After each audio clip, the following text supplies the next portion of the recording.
तो मोहन, कैबिनेट की बैठक खत्म हो गई। अहम खबर आपको बता दें, आज कैबिनेट की बैठक चल रही थी जिसमें सामान्य प्रशासन विभाग ने कहा जा रहा था कि कई ऐसे फैसले हैं जिन्हें मुख्यमंत्री सचिवालय को भेजा गया है। सबसे महत्वपूर्ण था तबादला नीति 2026 को मंजूरी मिल गई है।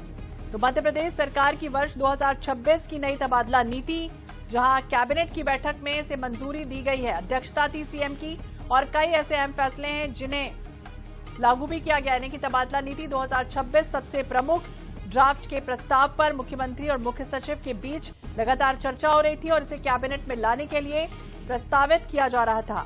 तो मंत्रियों की सहमति मिलने के बाद इसे स्वीकृत किया जाएगा। इस तरह की बात कही। सुरक्षा की कई योजनाएं, लोक सेवा गारंटी अधिनियम, श्रमिक कल्याण अधिनियम, अटल बिहारी सुशासन नीति एवं विश्लेषण संस्थान की निरंतरता के सारे प्रस्तावों को स्वीकृति दी गई और इसी के साथ सिवनी की बंडोल और देवास की नेमावर समूह जल प्रदाय योजना का रिवाइज एस्टीमेट जो आया था, इसको आज स्वीकृति दी गई।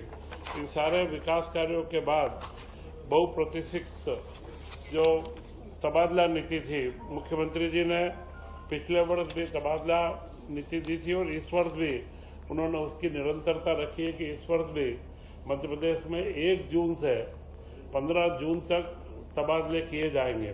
पिछली नीति में और इस नीति में कोई बहुत मौलिक अंतर तारीख का है। पहले 1 माह था, अब की बार 1 से 15 जून तक का इसमें समय रखा है। और अगर कोई विभाग, बड़े विभागों में अगर कोई नीति उनकी अपनी बनाना है तो वह जीएडी के में सामान्य प्रशासन विभाग के माध्यम से मुख्यमंत्री की अनुशंसा से वे अपनी नीति विभाग बना सकेंगे। और जो अभी वर्तमान में A+ के जितने भी मुख्यमंत्री जी के निर्देश हैं, उनको सारे विभागों को निर्देश दिया को 31 मई तक उनको पूर्ण कर ले, जिससे बाद में विभागीय ट्रांसफरों के अंदर कोई दिक्कत नहीं आए। पूर्व वाली नीति अभी भी लागू है। 200 अधिकारी कर्मचारियों तक के विभाग को 20% और 200 से 1000 तक 20+, जो 200 से 800 है उसमें करीब 15%, और उसके पश्चात 2000 तक, 1000 से 2000 के बीच में उनका अतिरिक्त जो गुणांक निकलेगा, जो जोड़ आएगी, उसको जोड़ते हुए 10% 1000 से 2000 में, और 2000 से अधिक के विभागों में 5% के ट्रांसफर किए जाएंगे। तो ये लास्ट ईयर के बराबर ही रहेगा। लास्ट ईयर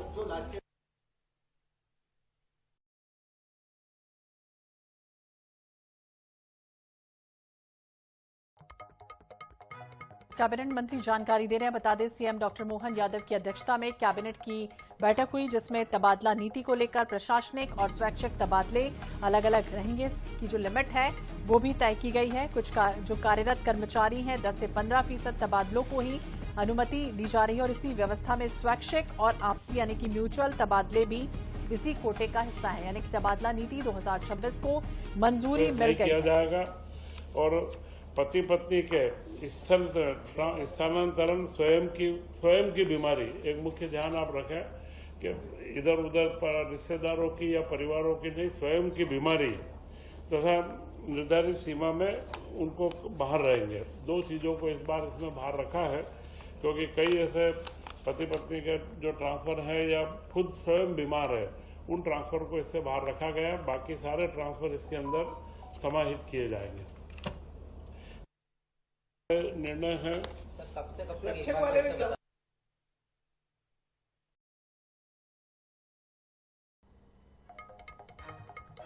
तो ये अहम खबर आपको बता दें, जहां मोहन कैबिनेट की बैठक खत्म हो चुकी है। मध्य प्रदेश सरकार की वर्ष 2026 की नई तबादला नीति को हरी झंडी एक तरह से मिली है जिसमें कई ऐसे अहम फैसले हैं, उन्हें शामिल भी किया गया है। तबादला नीति 2026 को मंजूरी मिली है और इसको लेकर ही कैबिनेट मंत्री वो तमाम जानकारी जो है वो साझा कर रहे हैं। तो प्रशासनिक और स्वैच्छिक तबादले अलग अलग रहेंगे और प्रशासनिक आधार पर जरूरी फेरबदल की गुंजाइश कम बचती थी। ऐसे में जहां वास्तव में कर्मचारियों की जरूरत होती थी, वहां कई बार ट्रांसफर नहीं हो पा रहे थे और प्रशासनिक तबादले अधिक हो सकेंगे। तो तबादला नीति में स्वैच्छिक और प्रशासनिक तबादलों के लिए अलग अलग व्यवस्थाएं होने की बात भी कही जा रही है। तो हर बार की तरह स्कूल शिक्षा की जो पॉलिसी है वो भी अलग रखी है। तबादला नीति के प्रस्तावों में तृतीय और चतुर्थ श्रेणी के कर्मचारियों को जिले के भीतर प्रभारी मंत्री और कलेक्टर के जरिए स्थानांतरित भी किया जाएगा। इस तरह की भी बातें सामने आ रही। तो सीएम डॉक्टर मोहन यादव की अध्यक्षता में कैबिनेट की बैठक हुई है, जिसमें कई ऐसे फैसले हैं जिन पर मुहर लगी है और सबसे महत्वपूर्ण तबादला नीति को लेकर जिस तरह का इंतजार था, ये बड़ा राहत कह सकते हैं अब उन तमाम कर्मचारियों को मिलेगा। तो भोपाल से ये अहम खबर है। मोहन कैबिनेट की बैठक खत्म हुई है, जिसमें कई बातों का जिक्र किया गया है, साथ ही साथ तबादला नीति को लेकर, क्योंकि लंबे समय से कर्मचारी इंतजार कर रहे थे और अब इस इंतजार को कह सकते हैं खत्म किया जा रहा है। कर्मचारियों को बड़ी राहत इससे मिलेगी। तो कई बार पति या पत्नी फिर अलग अलग जगह पर रहते हैं, ऐसे में उनको लेकर भी कहा जा रहा था कि तबादले को लेकर वो परेशान हो रहे थे और ऐसे में अब इसे कह सकते हैं कि मंजूरी मिल रही है। नोटिफिकेशन लगातार विभाग द्वारा जारी हुआ। और ज्यादा जानकारी के लिए बात करेंगे भोपाल ब्यूरो चीफ अनुराग मालवीय, हमारे सहयोगी हमारे साथ जुड़ गए। अनुराग, देखिए लंबा इंतजार किया जा रहा था कर्मचारियों को और बड़ी राहत, किस तरह से अब राहत उन्हें मिलेगी? साथ ही साथ कैबिनेट मंत्री पति पत्नी का भी जिक्र कर रहे थे कि उन्हें भी बड़ी राहत दी जा रही है। निश्चित रूप से देखिए, तबादला नीति को पूरी तरह मंजूरी मिल गई है और कहीं ना कहीं इसमें कई सारे ऐसे प्रावधान किए गए हैं जिसमें जो हालांकि ये प्रावधान पहले भी था कि अगर पति पत्नी अलग हैं तो उनको एक जगह पर लाया जाए, उनको वरीयता दी जाए। इसके अलावा जो पुराने आवेदन हैं उनको पहले प्राथमिकता दी जाए, ये मुख्यमंत्री के निर्देश दिए गए हैं। शिक्षा विभाग की बात करें तो उनके लिए एक अलग से तबादला नीति पूरी की पूरी बनाई गई है, क्योंकि हजारों की संख्या में शिक्षा विभाग में तबादले होते हैं। शिक्षा विभाग की तबादला नीति पूरी तरह ऑनलाइन आवेदनों पर निर्धारित होगी, यानी ऑनलाइन एप्लीकेशंस जो हैं उन्हीं के आधार पर ये तबादले होंगे। अगर हम बात करें इसके अलावा बहुत महत्वपूर्ण निर्णय अगर इस तबादला नीति को लेंगे तो तारीख जो है वो 1 जून से तबादले खुलेंगे, यानी कि तबादलों की सूचियां 1 जून से आना शुरू हो जाएगी। विभागीय मंत्रियों को अलग से अधिकार दिए गए हैं। जो जिलों के बाहर के तबादले हैं वो विभागीय मंत्रियों की अनुशंसाएं उसमें प्राथमिकता होगी। प्रभारी मंत्रियों की अनुशंसाएं उनके प्रभार के जिलों में, यानी जिले के अंदर जो ट्रांसफर होंगे उनकी प्राथमिकताएं उस हिसाब से की जाएगी। अलग अलग श्रेणी के कर्मचारियों के लिए अलग अधिकार दिए गए हैं, राज्य मंत्रियों को अलग अधिकार दिए गए हैं, कैबिनेट मंत्रियों को अलग अधिकार दिए हैं। बहुत लंबा इंतजार था और ये जरूरी भी था इस साल इस तबादला नीति का आना, क्योंकि अगले साल से अगर हम देखेंगे तो निकाय चुनाव के बाद 1 साल बाद विधानसभा चुनाव और विधानसभा चुनाव के 1 साल बाद लोकसभा चुनाव, तो 3 लगातार साल आगे जो रहेंगे वो कहीं ना कहीं आचार संहिता के रहेंगे। ऐसे में बहुत महत्वपूर्ण इस वर्ष का था और इस वर्ष के लिए फिलहाल तारीखें घोषित कर दी गई है और माना यह जा रहा है कि इन तारीखों में समय सीमा में अगर नहीं हो पाए तो इन तारीखों को और ज्यादा एक्सटेंशन भी दिया जाएगा, यानी कि और भी मौके मिल सकते हैं। पर फिलहाल बड़ी खुशखबरी है मध्य प्रदेश के शासकीय कर्मचारियों के लिए कि 1 जून से मध्य प्रदेश में तबादलों से रोक हट गई है। जी बिल्कुल। और अनुराग, स्वैच्छिक प्रशासनिक तबादलों को लेकर भी कहा जा रहा है कि सरकार ने नई व्यवस्थाएं की है, तो इससे क्या पारदर्शिता बढ़ेगी या फिर विवाद की स्थितियां बनेंगी?